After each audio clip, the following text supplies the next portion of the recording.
As our loved ones fall in death, we mourn for life, realizing all that we have left could be gone tonight. In this world so cold, tell us they won't through these stormy nights. Time is steady tick-tock, click and stop on our side.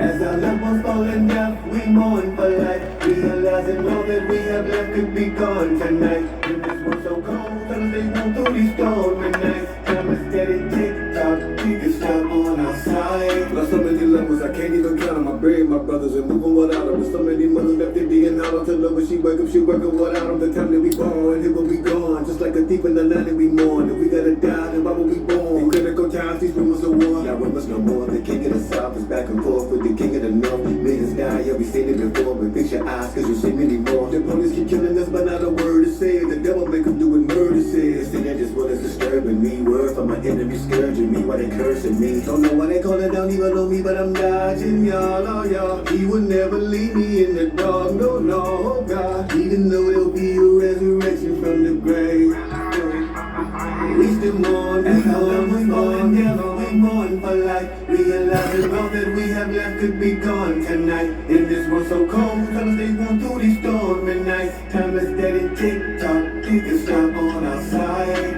As our loved ones fall in death, we mourn for life, realizing all that we have left could be gone tonight. In this world so cold, tell us they won't through these stormy nights. Time is steady.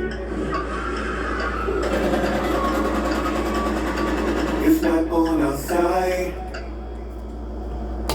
Oh, man. Peace. Give thanks for life. Give thanks for lessons and learnings, you know.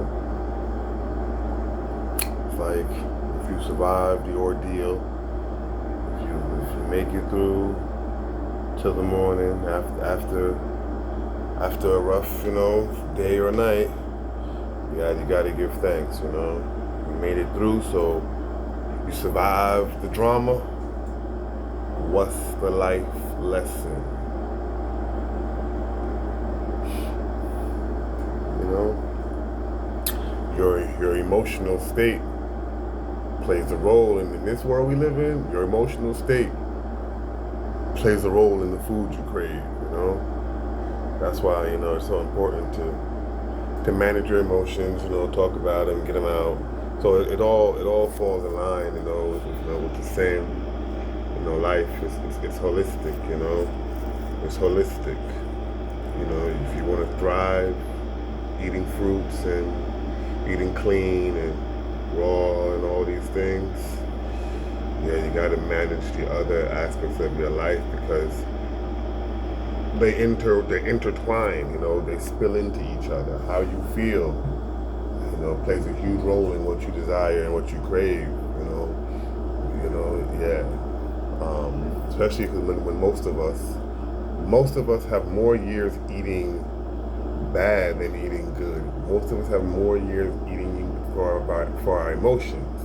Because you have some people that, you know, they've been eating clean for so long that their emotions and food triggers don't exist because they spent most of their life eating clean. So when you eat clean, obviously you have the cleaner you've eaten for a longer time, the lesser your addiction. But the longer you ate bad is, you know, the deeper the addiction is on a cellular level. You know, so when you get emotional, that deep-seated emotion, then you get them deep-seated cravings, you know, of the food that predominantly built you, especially the foods that built you during the heaviest times where those traumas, you know, set in deep. And for most of us, it's early childhood trauma. And for most of us, early childhood, you know, we lived off of French fries, pizzas, and burgers. If you're American, you know, for those of us who are American, you know, people's pizza, fried chicken, you know, and, you know, burgers and, you know, whatever, French fries or whatever. That's the crap we grew up eating. So I don't crave anything like that. But you crave for that level of satiation, that level of density in the food, you know, that level of fat, you know, that level of grease and, you know, whatever, you know. So, you know, yeah. So what you're going through. You know, it's important to be able to constantly be filtering. Constantly, you have to constantly be filtering what you're going through. You know, to keep your cravings in check, and you know, keep your kitchen how it needs to be. You know, so yeah, yeah, because you know, I was definitely like me personally went through some drama, you know, some family drama, even some friendships, some friendship drama, all my fault, you know, me being who I am, and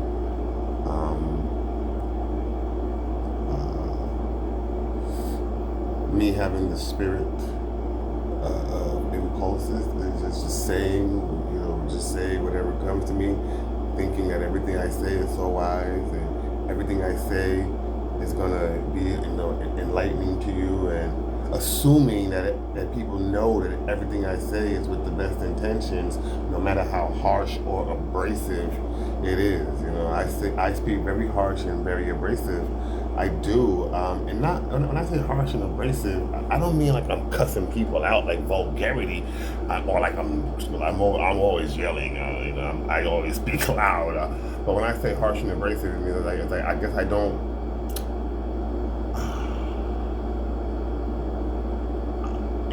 I can say insensitive things. I can be very insensitive for the best intentions, but my intentions don't matter when what I'm saying is so insensitive, you know. And I guess I speak to people the way I speak to myself, you know. My own you know, my own self. I project that onto others. The way I speak to me, I speak to everybody, and it's not fair, you know. Like the way I speak to me, I'm realizing this is not good. I'm realizing that I don't speak to myself. The voice in my head is not good, you know. Yeah, and when I'm trying to give wisdom and advice, I'm being told that I'm all kind of insensitive. I'm vile. I'm a jerk. You know, I'm an asshole. You know, I'm mean.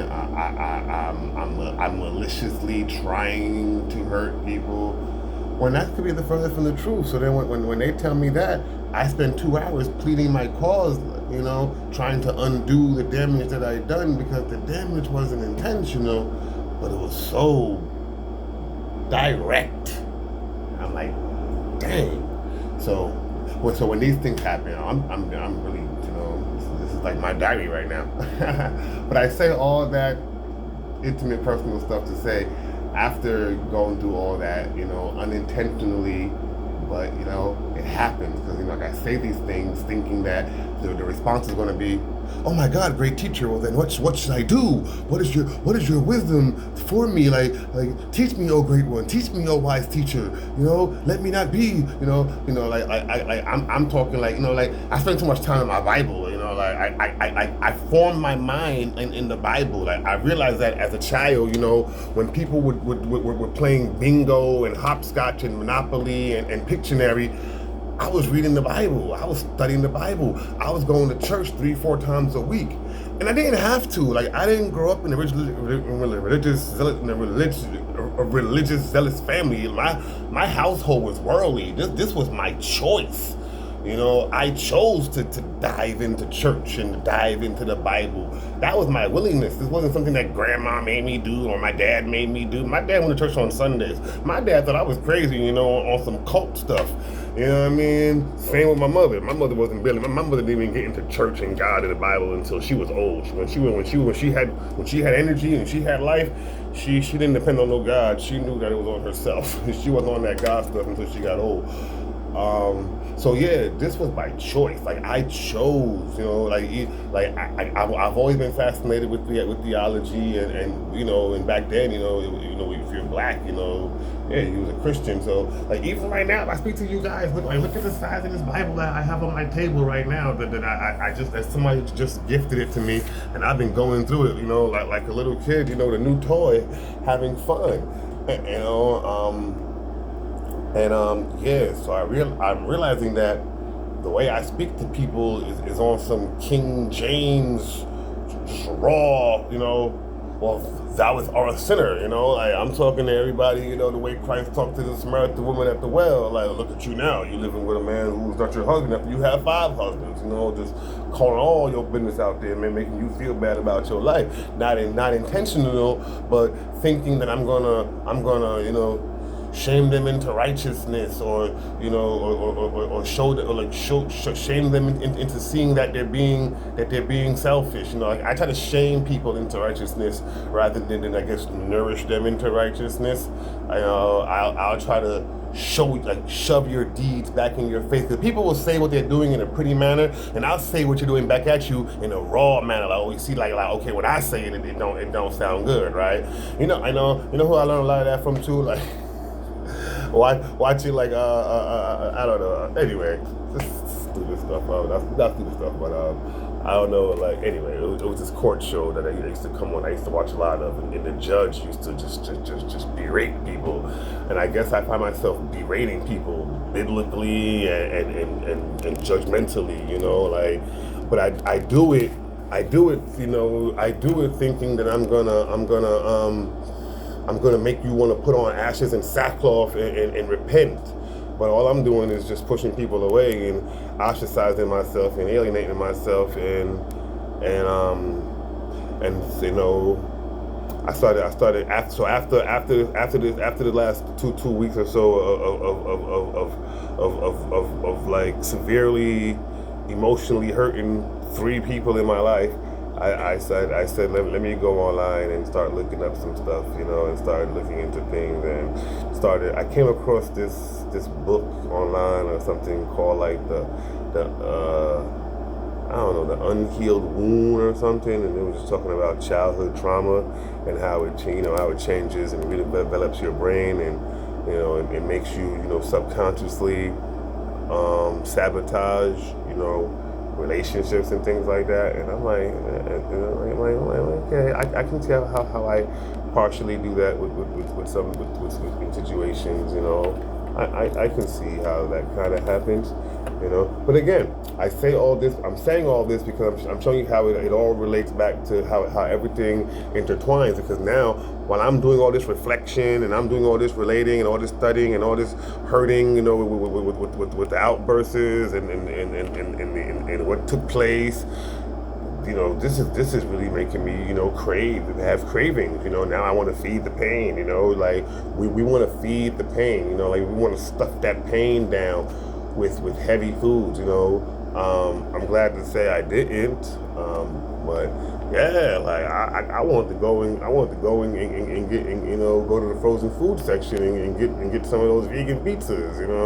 Come home and throw them in the oven, and with that all that vegan cheese. Like I was craving some of that stuff so bad. Like nothing I ever crave, wouldn't be vegan. But to me, vegan don't mean nothing. Like yeah, I mean, I could never not be vegan, but vegan don't mean nothing. It's still a whole bunch of processed food that ain't good for you. But that's what I wanted to eat. That's what I wanted to eat. But I just stayed busy and ended up not eating nothing. Because I know if I would have ate anything, it would have made the craving worse. Because then I would have ate something and it wouldn't have been that. So, I guess I'm saying all this that, when those things intertwine, it's better to just fast. Like, I chose just to not eat. I just didn't eat nothing. I know if I ate anything, it would only upset me and make me crave deeper. So I'm like, and then I find myself in here trying to make some raw vegan version of a pizza, and now I done ate 3 pounds of nuts, and I feel like crap, So it's better just to don't eat, just shut the just shut the digestive system down when you're super like emotionally, like when you're really going through it. Yeah, just shut it down. Shut it down, because you try to eat something nice, it'll just break you. Next thing you know, you're eating something crazy, and just overeating, and yeah, or eating things you don't want to eat. So I learned it's just better to just not eat when you're really in your feelings, because that's the addiction. was wanting to stuff that down on a cellular level. So just don't eat. So yeah, long story, just to say, fasting is better when you're emotional. So when you eat, now you're gonna have regret. Now you're gonna have all the same feelings of the life drama is still gonna be there, and regret on top of that. You're gonna have regret. Not to mention digestive issues. So you only make it worse. Like drugs, food and drugs. That's why it's called a Food and Drug Administration, because they know that food is a drug. So yeah, don't eat when you're feeling emotional. Don't eat nothing. Don't even eat a mango, because it's gonna just trigger you like this ain't what I want, and it's gonna make you want to eat stuff. I say fast. Shut it all down when you're feeling emotional. I'm happy I did that, because like in the past, I definitely would have been up in that kitchen just eating all kind of nuts and seeds in heavy saturated satiating dishes, trying to stuff down the emotions, only to have compiled more complications, and guilt. So yeah, fasting is the way to get through it better, and it helps you to, I think, even process your feelings better, because you're not running from them by eating the food to distract you, because now you're uncomfortable. The food stupor distracts you from the being emotionally aware of what is happening and what's causing the drama in your life. So yeah, blessed love, give thanks. Fasting is the best thing to do when you're feeling emotional. That's the point of this video. I don't know if it started like that, but I'm gonna sum it up and wrap it up like that. Fasting is good for emotions too. It's not just for physical sickness. It's also good for emotional, times as well. Yeah. Peace and love, y'all.